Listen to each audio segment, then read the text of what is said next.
This is extremely difficult and distressing video that I'm making, and it is a case of gross negligence, mismanagement and ill treatment and some really sinister and shady behavior for the well-being of a child in Leicester Hospital.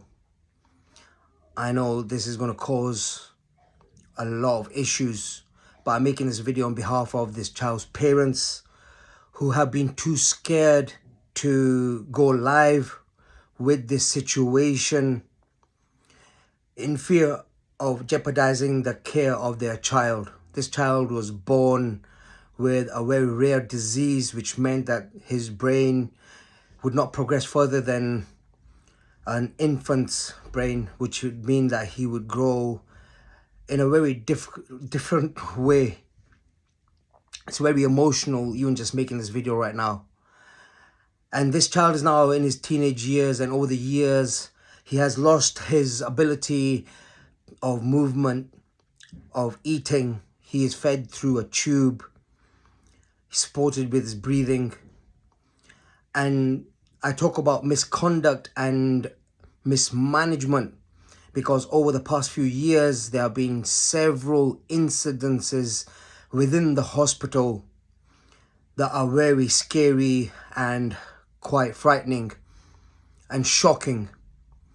In this video, I'm not dropping any names, but I am calling out the hospital, the directors, the consultants, all responsible of children's welfare and the safety of our children in the hospital.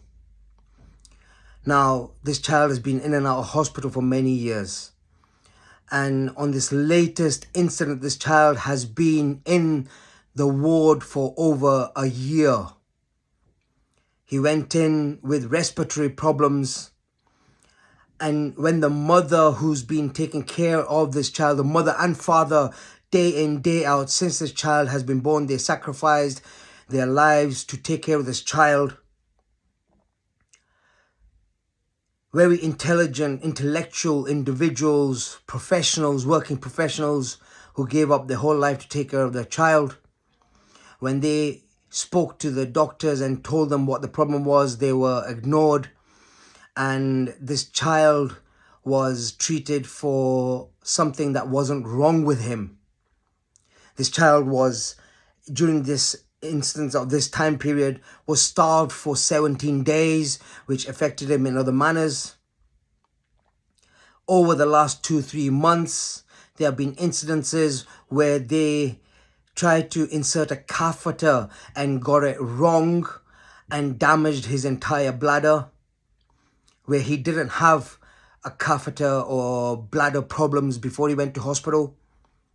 Over these last couple of weeks, the parents informed the nurses that they saw an issue with his oxygen levels and they asked for a doctor to come. A doctor did not appear that day, and instead a doctor appeared 6 days later, where the parents had to get the nurses to increase his oxygen level support.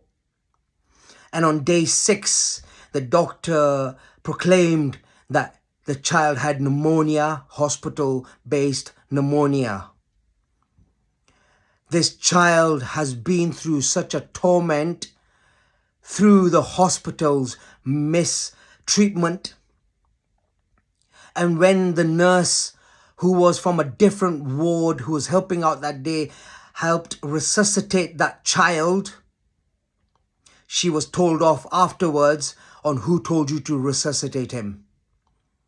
It has made it clear that the directors and the consultants have made a decision without informing the parents of a non-resuscitation order. Instead are trying to take court action of making the rights of the hospital to take the duty of care away from the parents. They made fake and false allegations of aggression against the mother, saying that during a consultation, she slammed the doors and left the room. And when we went back to that room that she had the consultation in, the doors are hydraulically powered You cannot slam a hydraulically powered door. Fake allegations to support their court case claim. I am not dropping names at this moment. The parents have reached out to politicians and councillors who are all fobbing it off and saying, the politicians saying it's a council issue. The councillors saying contact the MPs. I will not communicate with anybody else apart from our local MP who we have voted in. You know who I am. You've been active with me in your when your campaign or when you wanted to get elected in. You know who I am, so you can contact me. Leicester local MP. And if the councillors and MPs do not want to assist this family in helping them, then you also will be going thrown under the bus. It's time we spoke up, just like the case out in Birmingham of that child who got the right to go home when their parents fought for their child's life. This is not the only case, because if they're doing this with that child in Birmingham and they're doing it with a child here in Leicester, then who knows who else they've let down. The next stages of this is we will be going live and naming and shaming. So this is a warning to the Leicester NHS, the hospital, the politicians, the councillors. It's time to pull your finger out, because we will not let this rest. Everything has been logged. Everything has been put down on pen and paper. There's plenty more. Like, for example, when a mystery consultant turned up on the ward when the little baby, our little child, was in that room by himself, and the nurses weren't aware of who this consultant was that came in. High-ranking consultant came in, fitted a catheter, fitted a cannula, and tampered with the settings on the machines, and did not log it and left.